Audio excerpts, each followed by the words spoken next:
Les Tesla espionnent les automobilistes et les piétons, selon la loi suisse. Alors, qu'est-ce que c'est que ça encore? Les voitures électriques de Tesla sont accusées d'espionner les automobilistes. Après une enquête réalisée en Suisse, les véhicules de la marque américaine transmettent régulièrement les séquences filmées par ces nombreuses caméras au siège de Tesla aux États-Unis. Cette pratique est contraire à la loi sur la protection des données en Suisse. Oh, sans déconner, quoi. Avec l'aide des chercheurs de la Haute École spécialisée bernoise, nos confrères suisses de Der Bund se sont intéressés à la manière dont les voitures électriques de Tesla collectent les données de leurs propriétaires. Les véhicules développés par la firme d'Elon Musk sont de véritables aimants à données. Les voitures sont en effet truffées de capteurs en tout genre et de caméras. D'ailleurs, l'article pointe surtout du doigt les enregistrements réalisés à partir de 8 caméras externes des voitures complétées par 12 capteurs à ultrasons et radars.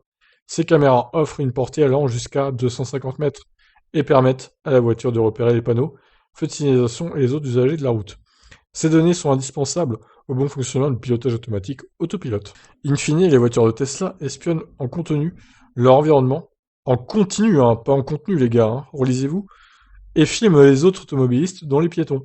C'est notamment le cas lorsque le mode Sentinelle est activé.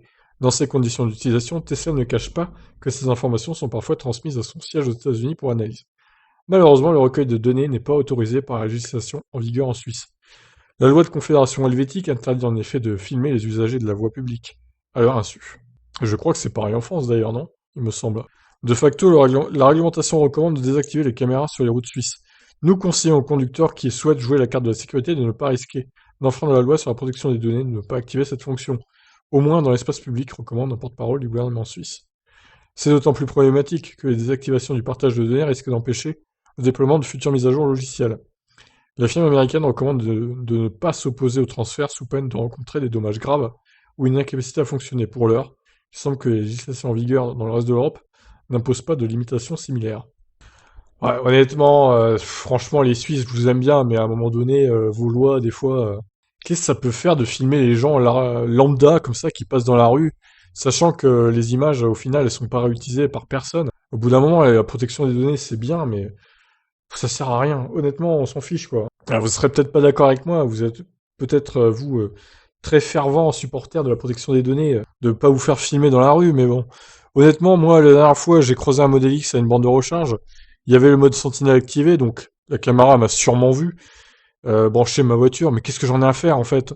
Le mec, il va supprimer la vidéo, et puis il ne reverra plus jamais. On s'en fiche, il faut arrêter de crier à la paranoïa pour tout ce qui se passe, tout ce qui est filmé et tout dans la rue. Enfin, à un moment, je sais pas. Je trouve ça un peu grotesque, personnellement. Bon, après, voilà. Je vous laisse réagir, vous, si vous avez une Tesla et que vous habitez en Suisse. Je sais qu'il y en a qui me suivent et qui sont dans ce cas-là, donc je vous laisse commenter, hein, qu'est-ce que vous en pensez de cette nouvelle polémique concernant Tesla. Allez, ciao ciao.